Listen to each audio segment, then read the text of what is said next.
बन ठन के आने की जरूरत नहीं है कि तुम हमारे लिए अच्छे हो के आ जाओ, बाकियों के लिए तुम गंदे बने रहो। जैसे हो तुम, जैसे हो वैसे ही जाओ। किसी के प्रति कपट ना हो, घृणा ना हो, द्वेष ना हो, इसका आप पूरा ख्याल रखो। पूतना को भगवान ने देखना भी पसंद नहीं किया, क्योंकि पूतना मौसी का तन अच्छा था, मन बिल्कुल खराब था। जो मन की मैल न धोई, गंगा गया तो क्या हुआ। गंगा में जाकर बंदे तन की तू मैल धोता, गंगा में जाकर बंदे तन की तू मैल धोता। जो मन की मैल न धोई, गंगा गया तो क्या हुआ। मन तो श्रवण के पिता अंधे थे ना, अंधी और अंधा। श्रवण अपने पिता को कावड़ पर बिठा के चारों धाम की यात्रा क्यों कराए, तो उसके पीछे उनकी पत्नी का हाथ था। जो श्रवण की पत्नी थी ना, वो भी कपटी थी। अच्छा, श्रवण की पत्नी का व्यवहार आपको बताऊं, शायद आप लोग भी ना अपने सास ससुर के साथ ऐसे ही करते होंगे, लगभग सब तो नहीं, कुछ कुछ। श्रवण की पत्नी कैसी थी, उसने कुम्हार के घर जाकर के एक बहुत बढ़िया बर्तन बनवाया था, घड़ा। वो घड़ा बाहर से तो ऐसा लगता था एक है, पर उसके अंदर ना दो मुंह थे और दो पेट थे। पेट दो थे, बीच से डिवाइड था वो, अंदर से ऊपर से ऐसा लगता था एक है। तो वो एक तरफ ना छाछ डालती थी और छाछ में चावल डाल देती थी और फिर नमक डाल देती थी, तो छाछ की खिचड़ी बन जाती थी सफेद। और दूसरी तरफ दूध डालती थी और दूध में चावल डाल के बढ़िया शक्कर डालकर खीर बनाती थी। और सामने आमने श्रवण बैठते थे खाने, और फिर सास ससुर भी बैठते थे।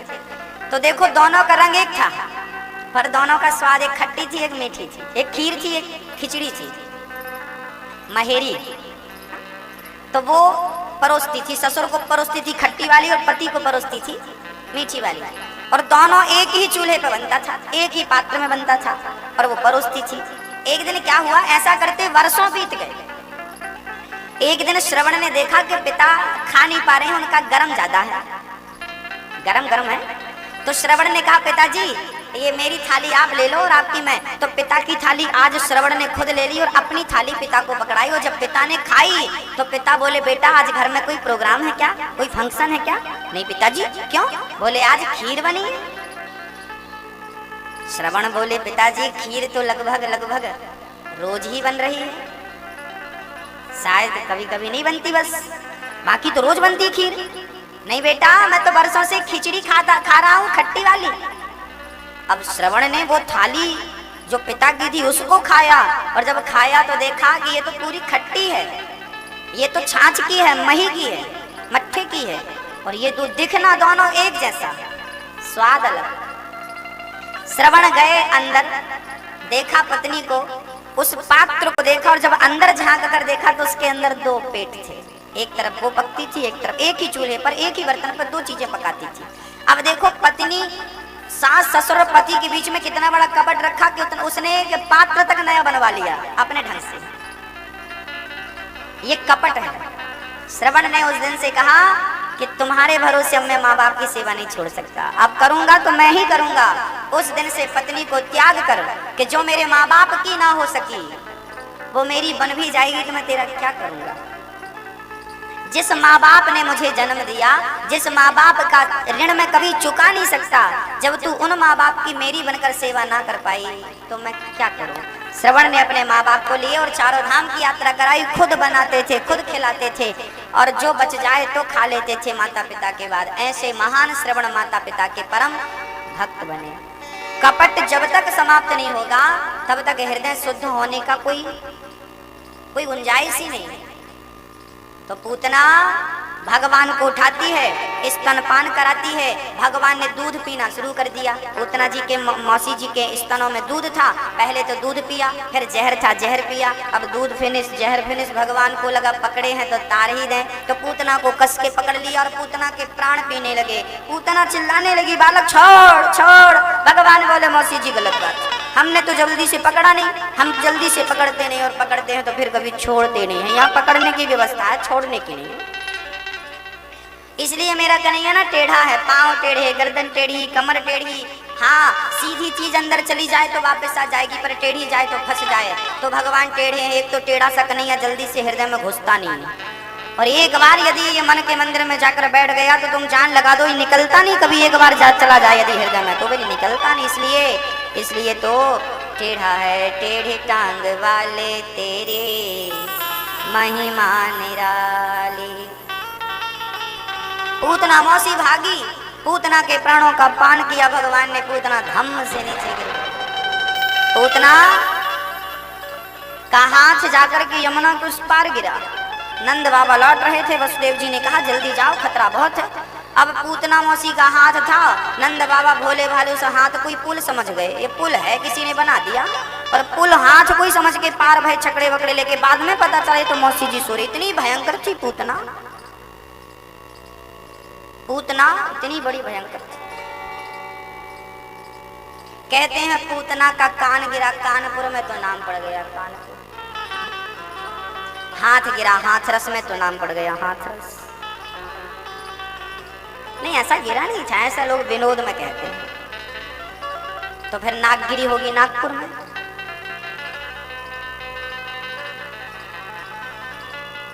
चलिए, पूतना मौसी का, ये पूतना पिछले जन्म में राजा बलि की बेटी थी, रत्नमाला इसका नाम था। जब वामन भगवान गए तो राजा बलि की बेटी रत्नमाला ने कहा इतना सुंदर बेटा मेरा होता तो दूध पिलाती। भगवान बोले तथास्तु। और जब वामन भगवान ने 2 पग में दुनिया और तीसरा पग बलि के सिर पे रखा तो राजा बलि की बेटी रत्नमाला बोली ऐसा छलिया बेटा मेरा होता तो जहर पिला के मार डालती। भगवान बोले तथास्तु। तो भगवान ने कहा ये जहर भी पिलाने का बोल रही है, दूध भी। उसी को अगले जन्म में पूतना बनाया तो दूध भी पिया, जहर भी पिया, एक समय में दोनों वरदान को पूरा कर दिया। ये राजा बलि की बेटी थी, इच्छा थी भगवान को दूध पिलाने की, पिलाया भगवान को। जहर की भी इच्छा थी तो जहर भी पिलाया। जो इच्छा भक्त करता है भगवान वो इच्छाएं पूरी करते हैं। इसलिए अच्छी और सच्ची इच्छाएं ही रखनी चाहिए, गलत इच्छाएं नहीं रखनी चाहिए। हाँ, पूतना के शरीर को जलाया, चिता पर रखा, पूरे शरीर से सुगंध निकल पड़ी। परीक्षित बोले प्रभु पूतना तो मारने आई थी भगवान को, उसके शरीर से तो दुर्गंध निकलना था, सुगंध क्यों निकल पड़ी? बोले भगवान ने पूतना को तार दिया। अहो वकेयम स्तनकाल कोटम जिघांसयापा ययदाप्यसाध्वी लेभे गतिं धातृचितां ततोऽन्यं कम्बा दयालुं शरणं व्रजेम। जो गति भगवान कौशल्या को दे रहे हैं, जो गति भगवान सुमित्रा को दे रहे हैं, वही गति भगवान ने पूतना को देगी। देखिए जरा, भगवान की नजर में कोई भेद नहीं है कि तुमने राक्षस, तुमने हमें मारना चाहा, अब हम तुम्हें देखते हैं। ना ना, भगवान सब पर दया करते हैं और सब पर बराबर कृपा करते हैं, ना कम कि मैं इसको ले जाऊंगा और अपनी पत्नी बना के रखूंगा ना। रावण तो सीता को प्रेम करता था जैसे एक बाप अपनी बेटी को प्रेम करता है। और सही बात तो यही है कि रावण कहीं ना कहीं सीता को अपनी बेटी समझता था। अरे महाराज जी, बेटी समझता, चुरा के क्यों ले गया? चुरा के ले जाना उसकी मजबूरी थी। कभी आपने इस एंगल से रावण को देखा कि नहीं? आज हम आपको दिखा देते हैं। इस नजरिए से रावण को देखा, क्योंकि रावण की बुराइयां सब करते हैं। कभी रावण का किसी ने पक्ष रखा नहीं, आज शायद आप समझें और हम रखें। रावण गलत तो था, पर रावण की नीयत गलत नहीं थी। सीता को चुराने के पीछे रावण का मकसद गलत नहीं था। रावण ने सीता को इसलिए चुराया था क्योंकि रावण चाहता था कि इसी बहाने राम मेरे पास आए। यदि राम जी सीता जी को रावण नहीं चुराता तो फिर राम जी पास में कैसे आते? और रावण यदि ज्यादा पंगा लेता राम जी से तो राम जी रावण को मार देते। और रावण सोचता था कि मैं तो मरूं पर राम के हाथ ये लंका के लोग मरेंगे तो इन पापियों का भी उद्धार हो जाएगा, इनको भी राम का दर्शन मिलेगा, इनको भी राम मिल जाएंगे। इसलिए राम के दर्शन मिल जाए इन लंका के पापियों को, इसलिए रावण ने सीता माता को चुराने का प्लान बनाया। और रावण ने सीता को चुराया। और देखो, रावण यदि गलत होता तो फिर सीता को अपने राजमहलों में रखता जहां मंदोदरी को रखता था। फिर सीता को अशोक वाटिका में क्यों रखा? इसलिए रखा था क्योंकि रावण को पता था कि इसका पति वनवासी है और पति वन में है और पत्नी महलों में रहेगी तो इसका पातिव्रत धर्म नष्ट हो जाएगा। तो रावण ने कहा कि राम जहाँ है सीता को भी मैं वहीं रखूंगा। वो वनवास में है तो ये भी जंगल में रहेगी। वो जंगल था रावण का, जो लंका थी ना वो बहुत बड़े एरिया में थी। लंका में 3 पर्वत थे, त्रिकूट पर बसी थी लंका। एक पर्वत पे तो रावण खुद रहता था जहाँ सोने का महल था, और दूसरा पर्वत दूसरी जगह पर अशोक वाटिका थी, और तीसरे पर्वत पर राम रावण का युद्ध जो हुआ था उसके लिए मैदान था। हा? भाई आप सब व्यवस्थाएं, बड़े बड़े शहरों में सब व्यवस्थाएं होती है ना, तो रावण का लंका कोई छोटी थोड़ी थी। आज वही श्रीलंका के नाम से पूरा देश बसा है। बड़ा था, त्रिकूट थी, 3 पर्वत थे उस पे, बड़े बड़े थे। एक तो समतल था, भूमि थी जहाँ राम रावण का युद्ध हुआ। अशोक वाटिका का वो एरिया बहुत बड़ा था, और लंका में रावण जहाँ रहता था वो अलग। सीता को रखा और बहुत प्रेम से सीता को रखा, कोई तकलीफ ना हो। बार बार रावण जाता और कहता एक बार बिलोक मेरी तरफ देख एक बार। अच्छा रावण ना सीता से कहता मेरी तरफ देख एक बार बिलोक मम ओरा। तब सीता जी कहती हैं तृणधरी ओट कहत वैदेही सुमर अवधपति परम स्नेही। ए रावण मैं तेरी तरफ नहीं देखूंगी। लंका में रावण ने तिनके का सहारा लिया था। एक तिनके को सामने रख के कहा था तृणधरी ओट कहत वैदेही, तिनके का सहारा। अच्छा इस तिनके का सीता से क्या संबंध था? इस तिनके से ना सीता का संबंध था। ये तिनका कौन था? सीता का जन्म कहाँ से हुआ है? पृथ्वी से, भूमि। और इस तिनके का जन्म भी कहाँ से हुआ? तो ये भी भूमि से पैदा हुआ, वो भी भूमि से पैदा हुई, तो दोनों भाई बहन हो गए कि नहीं? तो तिनके का सहारा नहीं था सीता को, तो अपने भाई का सहारा था। मेरा भाई मेरे साथ है, पंगा मत ले। रावण की नियत गलत नहीं थी। सीता जी रावण को राम जी ने मार दिया। राम जी ने रावण को मारा था, ये तो राम का बल था। पर रावण के घर से सीता जी पवित्र आई थी कि अपवित्र आई थी? परीक्षा ली ना राम जी ने, अग्नि परीक्षा, पवित्र निकली। तो राम जी ने रावण को मार दिया, ये तो राम का पौरुष था, बल था। पर सीता पवित्र आई, ये तो रावण की मर्यादा थी। अब देखो पहले की सीता तो रावण के घर से भी शुद्ध आती थी, पवित्र आती थी। पहले तो रावण के घर में भी सीता सुरक्षित थी। और आज के युग में देख लो अपने आसपास, आज के युग में तो ना बेटियां घर में सुरक्षित हैं, ना तो रेलवे स्टेशन में सुरक्षित है, ना पुलिस स्टेशन में सुरक्षित है।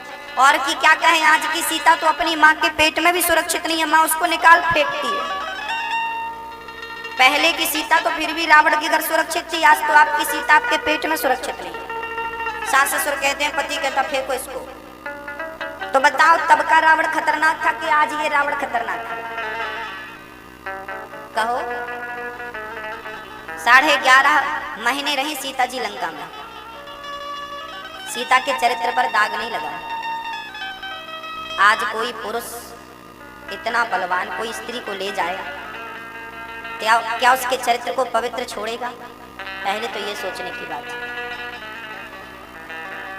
आजकल हर गली मोहल्ले में हर रोज टीवी और अखबार में एक खबर आती है, किसी बहन के साथ बुरा हुआ, किसी बेटी के साथ बुरा हुआ। रावण इतना भी बुरा नहीं था। रावण तो अपना कल्याण चाहता था राम के हाथों। इसी बहाने राम जी आए और मेरे द्वारा इनका भी उद्धार हो, ये जो मेरे बच्चे हैं। रावण के 1 लाख बेटे थे, 1.25 लाख तो नाती थे। अब 1.25 लाख नाती सब आता ताई थे, इनका उद्धार कराना जरूरी था। तो राम जी को ही ले आया लंका में, आओ सबको मारो, सबका कल्याण करो, सबको दर्शन दो। बोले सबसे ऊपर नाम है मोरद ध्वज का। मोरद ध्वज का, हाँ क्या नाम है? मोरद ध्वज। अर्जुन बोले प्रभु इनका तो मैंने नाम कभी सुना नहीं। भगवान बोले आपने नहीं सुना, पर ये हमारे सबसे प्रिय भक्त हैं और बहुत बड़े दानी हैं। अर्जुन बोला मैं नहीं मानता कि ये कोई दानी हो सकते हैं, मेरे भाई ने तो इतना बड़ा दान किया है, आप उनका तो नाम ले नहीं रहे हैं। भगवान बोले मैं कैसे तेरे भाई का नाम ले लूं, तेरे भाई ने कुछ दान दिया ही। अर्जुन बोले तो हमें परीक्षा लेकर दिखाओ, हम खुद अपनी आंखों से देखेंगे कि वो सबसे श्रेष्ठ दानी है। लो भैया, अब तो अर्जुन भगवान कृष्ण दोनों ने ब्राह्मण का रूप बनाया और साथ में यमराज को बुला लिया शेर बनाकर। तो ब्राह्मण 2 थे और साथ में शेर था। तो कन्हैया और अर्जुन दोनों ब्राह्मण बन गए और शेर बना लिया यमराज को। तीनों चल पड़े। मोरध्वज का नियम था कि जब तक वो सुबह दान नहीं कर देते थे तब तक वो गिलास भर पानी भी नहीं पीते थे। आज सुबह सुबह मोरध्वज ने सुबह जल्दी स्नान किया। वो 4 बजे प्रातः काल उठ जाते थे और प्रेम से स्नान ध्यान करके सूर्य अर्घ देते थे और प्रेम से शांति से बैठकर भगवान का चिंतन करते थे। और रोज कहा करते थे, प्रभु मैं राजा नहीं हूँ, ये लोग मुझे राजा कहते हैं, राजा तो तू है, मैं तो तेरा दास हूँ, ये संपत्ति तेरी है गोविंद, मेरी संपत्ति नहीं है। रोज ऐसी प्रार्थना करते थे मोरध्वज कि प्रभु ये संपत्ति नाम पद तेरा है, मेरा कुछ नहीं है। रोज कहा करते थे, रोज प्रणाम किया करते थे। आज सुबह सुबह 3 लोग सामने द्वार पे आकर खड़े हो गए और कहने लगे, भगवान ने आवाज लगाई, अरे भाई राजन भिक्षाम देही, हम भीख मांगने आए हैं, हमें भिक्षा दे दो। राजा अंदर से निकल कर आए, देखा कि ब्राह्मण खड़े हैं, चरणों में प्रणाम किया, अंदर ले गए, चरणों को धोया, कहा प्रभु आप क्या चाहते हैं हमसे। ब्राह्मण बोले, राजन हमारा शेर बाहर खड़ा है, उसने महीनों से कुछ खाया नहीं, हम आपसे कुछ मांगेंगे लेकिन पहले आपको संकल्प करना होगा, ऐसा नहीं कि हम मांगे और बाद में आप मुकर जाओ। मोरध्वज बोले, प्रभु आप ब्राह्मणों को जो आप मांगेंगे मैं दूंगा, मेरा सिर मांग लो, मैं देने को तैयार। आज तक मेरे घर से कोई निराश नहीं गया, आप जो मांगेंगे आपका है, सब दे दूंगा। ब्राह्मण बोले, ना ना पहले संकल्प लो। हाथ में जल लिया और मोरध्वज ने संकल्प ले लिया, मैं आपको जो मांगेंगे मैं आपको दूंगा, मेरा राज्य मांग लीजिए, मेरा मस्तक मांग लीजिए, जो मांग लेंगे सब दे दूंगा। ब्राह्मण बोले, तो देखो आपने संकल्प कर दिया है, अब मेरा शेर बाहर खड़ा है, महीने भर से भूखा है, कुछ खाया नहीं है, आप मेरे शेर को कुछ मांस की व्यवस्था कर दो।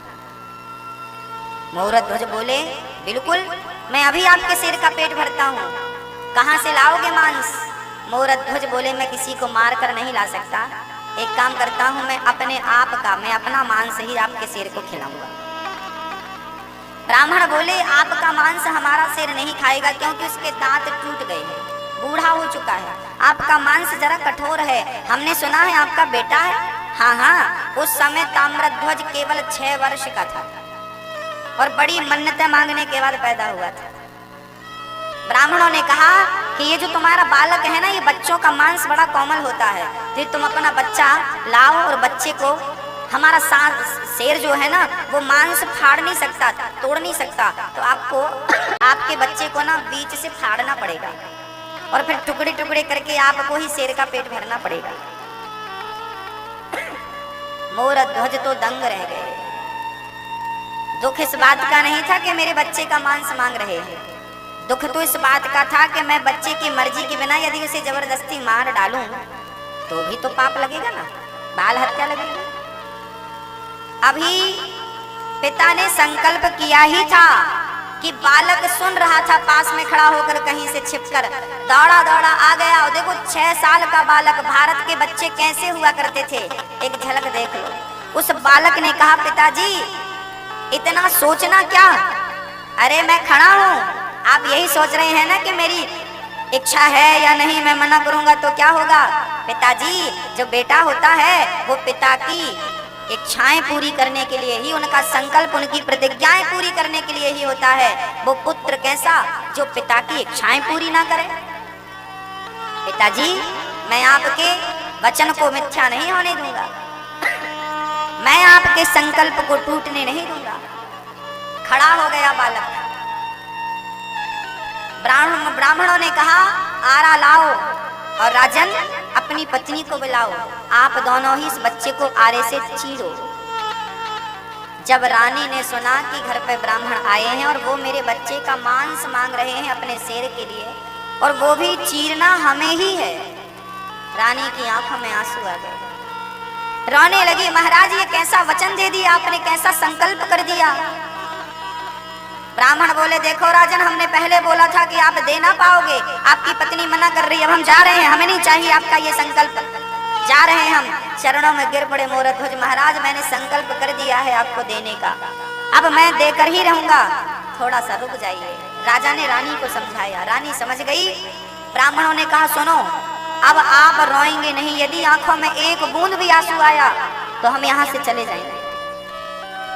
रानी खड़ी हो गई, राजा खड़े हो गए। बालक 6 वर्ष का था, आरा रखा गया, रानी ने पकड़ा, राजा ने पकड़ा और आरा पकड़कर चलाना शुरू ही किया था कि उस बच्चे ने आवाज लगा दी, माँ एक पल के लिए रुक जाओ। वो बालक बोला, माँ पिताजी एक पल के लिए रुक जाओ। क्या हुआ लाल, क्या हुआ पुत्र? पिताजी 1 मिनट। वो बेटा अंदर गया और अंदर से रुई लेकर के आ गया। पिताजी इसे अपने कान में लगा लो। क्यों बेटा, ये रुई कान में क्यों लगवा रहा है? उस बच्चे ने कहा, पिताजी जब मैं चिल्लाऊंगा ना, आप आरा चलाएंगे और मैं चिल्लाऊंगा दर्द के कारण, और माँ यदि मेरी चीख आपके कान में पड़ गई ना तो आप आरा चलाना बंद कर दोगे, और आरा चलाना बंद हुआ तो फिर पिता का जो धर्म है वो संकट में पड़ जाएगा, और मैं नहीं चाहता कि पिता का धर्म संकट में पड़े। मैं पिता के धर्म में बाधा बनने नहीं आया, मैं तो पूरा कराना चाहता हूँ। तो कान में रुई लगा लेना, और मैं कितना भी चीखूं, मैं कितना भी चिल्लाऊं, रुकना मत। बेटा रुई लाया, कान पे लगाया और खड़ा हो गया। पहले के लोग धर्म के लिए मरने को तैयार हो जाते थे। धर्मो रक्षति रक्षिता, पहले के जीवन में धर्म की वैल्यू थी, आज धर्म के कोई मायने नहीं बचे। बच्चा खड़ा हो गया, रानी राजा ने आरा चलाया। देखते ही देखते बालक के शरीर से रक्त की पिचकारी निकलने लगी। तो कभी माँ के मुंह पर जाती, तो कभी माँ का पूरा शरीर लहू से भीग जाता, तो कभी पिता का शरीर लहू से, तो कभी दीवारों में जाकर वो पिचकारियां पड़ती। पूरा शरीर रक्त रंजित हुआ, बालक 2 भागों में फट गया। ब्राह्मणों ने कहा, राजन इस बालक का दाहिना अंग ले जाओ और मेरे शेर को डाल दो। महाराज बाएं अंग का क्या करना है? बोले बायां अंग ले जाओ, किसी गटर में नाली में जाकर डाल दो। उस बालक की बाएं आंख से आंसू आ गए। ब्राह्मण बोले, भाई रुको, ये बालक रोया क्यों?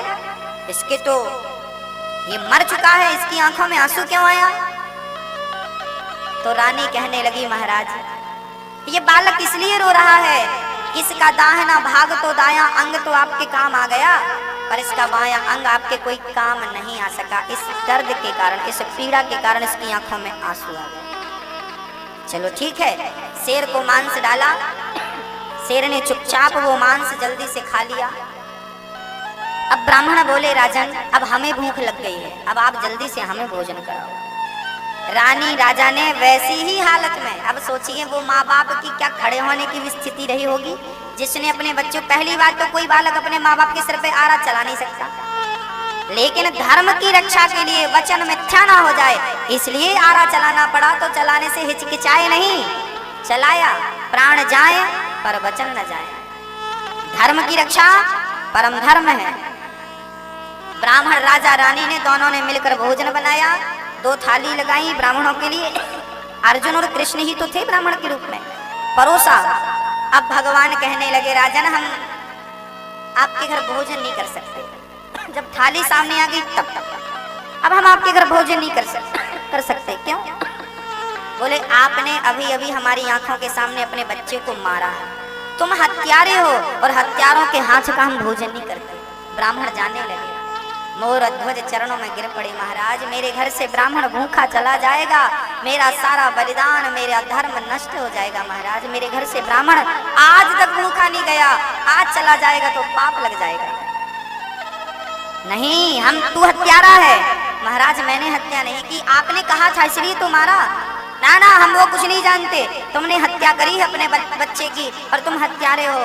चल पड़े ब्राह्मण, मोरध्वज घुटनों के बल बैठ गए, रोने लगे, हे ईश्वर ये किस पाप का दंड दे रहा है? मेरा बालक मर गया, मुझे इस बात का एक भी दर्द नहीं, कष्ट नहीं है। दुख इस बात का है कि मेरे घर से ब्राह्मण भूखा जा रहा है, मेरे घर से कोई भूखा जा रहा है, अतिथि भूखा जा रहा है, प्रभु ये सबसे बड़ा पाप हो गया मेरे से। बेटा ताम्रध्वज, बेटा एक बार तूने मर करके अपने पिता के धर्म को बचा लिया पुत्र, अब एक बार तू जीवित हो जा, नहीं तो ये दुनिया कहेगी कि ये हत्यारा बाप है, हत्या लगेगी पुत्र। एक बार तूने मर करके अपने पिता के धर्म की रक्षा कर ली, एक बार तुझे जीवित होकर भी अपने पिता के धर्म की रक्षा करनी पड़ेगी। ये कह करके जब मोरध्वज ने अंदर देखा और भगवान के मंदिर की ओर ईश्वर को देखकर पुकारा, है बेटा तू वापस आ जा, और आकर अपने पिता के ऊपर जो कलंक लगा है हत्या का, ये ब्राह्मण इसलिए जा रहे हैं क्योंकि मैं हत्यारा हूँ, और ये हत्या का कलंक मिट गया तो मेरे घर से ब्राह्मण भूखा नहीं जाएगा, ये खा कर जाएंगे। पुत्र तो एक बार मर करके पिता के धर्म की रक्षा कर चुका है, एक बार जीवित होकर पिता के धर्म को बचा दे। ये कहकर राजा मूर्छित होकर धड़ाम से जमीन में गिर पड़ा। पर सांच को आंच नहीं है ना। अंदर से आवाज आ गई, पिताजी मैं आ गया, मैं मरकर भी आपके धर्म की रक्षा करूंगा और जीवित होकर भी आपके धर्म की रक्षा करूंगा। मेरे होते हुए आपका धर्म आपसे कोई छीन नहीं सकता। धर्म को बढ़ाने के लिए मैं आया हूं, बाधा बनने के लिए। पिताजी मैं आ गया, मैं आ गया। आकर पिता के ऊपर पानी डाला, पिता की आंखें खुली तो सामने ताम्रध्वज था।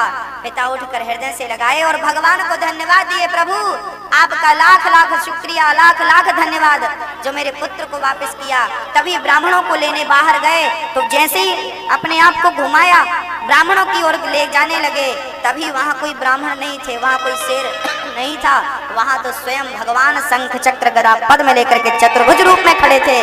मोरध्वज चरणों में गिर पड़े, प्रभु आप। भगवान की आंखों से झरझर आंसू गिर रहे थे और अर्जुन तो अपना मुंह छिपाए बैठे थे उस तरफ। भगवान बोले, अर्जुन आप कह रहे थे ना कि ये मोरध्वज दानी कैसे हो सकता है? अरे धन का दान कर देना बड़ी बात नहीं है, पुत्र का दान कर देना भी बड़ी बात नहीं है, पर पुत्र को इस प्रकार से दान करना और इस हाल में भी अपना धैर्य बनाए रखना, इस हाल में भी धर्म के मार्ग पे अडिग रहना, देख लिया ना आप लोगों ने। अर्जुन मोरध्वज के चरणों में गिर पड़े। भगवान से मोरध्वज कहने लगे, प्रभु आप मेरी परीक्षा लेने आए थे? हाँ। मोरध्वज बोले, कन्हैया अरे दुनिया परीक्षा लेती तो समझ में आता, क्या आपको मुझ पर भरोसा नहीं था कि मैं आपका किस प्रकार का भक्त हूँ? भगवान रोने लगे, मोरध्वज मत कुछ कहो, मैं शर्मिंदा हूँ। यदि मैं दुनिया को कहता कि मेरा भगत मोरध्वज सबसे बड़ा दानी है, कोई नहीं मानता पुत्र, पर आज तूने सिद्ध करके दिखा दिया कि तेरे जैसा दानी है। दानी न भूतो ना भविष्यति, ना हुआ है ना कभी होगा। अर्जुन चरणों में गिर पड़े। तब से लेकर आज तक मोरध्वज को दानियों की लिस्ट में सबसे ऊपर रखा जाता है। दानी बहुत देखे हैं पर मोरध्वज जैसा। ये कथा हमें क्या सिखाती है? ये कथा हमें ये भी सिखाती है कि अपना धर्म कभी नहीं छोड़ना चाहिए। धर्म की रक्षा आप करेंगे तो ईश्वर आपकी रक्षा करेगा। धर्मो रक्षति रक्षिता, जो धर्म की रक्षा करता। आप कहते हैं ना महाराज जी झूठ बोलना पड़ता है ना, जब तुम सच बोलोगे ना तो ऐसी स्थिति कभी प्रकट ही नहीं होगी कि आपको झूठ बोलना पड़े, और होगी भी, और उस स्थिति पे भी आपने सच का साथ दिया तो ईश्वर आपके साथ खड़ा होगा। आप सत्य के मार्ग पर 2-4 कदम बढ़ाकर तो देखो, धर्म के मार्ग पर चलकर तो देखो। चलते नहीं, डर पहले जाते हैं। एक बात और स्पष्ट हो गई इस कथा से। एक बेटा वो है ताम्रध्वज जो अपने पिता के लिए आरे से कटने को तैयार हो गया, और एक बच्चे आज के हैं जो माँ बाप को थोड़ी सी संपत्ति के लिए घर से थोड़े से लोभ और लालच के कारण बच्चे माँ बाप पर अत्याचार कर देते हैं। एक बेटा वो था, देखो पुत्र का जन्म ही पिता की सेवा करने के लिए हुआ है। यदि वो सेवा ना करे तो वो पुत्र कैसा है? हाँ, इसलिए मैं कहा करता हूं कि माँ बाप की सेवा करो। एक बेटा वो है जो आरे से चिरने को तैयार हो गया, कटने को तैयार हो गया, कट गया खुशी खुशी। भगवान ने पुत्र लौटाया कि नहीं? मर गए ना ताम्रध्वज, जिंदा किया कि नहीं भगवान? अब आप कहो भक्ति करी और बेटा मर गया ना मेरी माँ, यदि प्रेम प्रबल होगा तो आपका कभी अहित हो ही नहीं सकता, कभी आपका अहित हो ही नहीं सकता। दिल पवित्र, हृदय शुद्ध है, साफ है, नियत अच्छी है और भगवान से प्रेम है, तो वो आपका क्या बिगाड़ेगा? नहीं ना। इसलिए सेवा किया करो।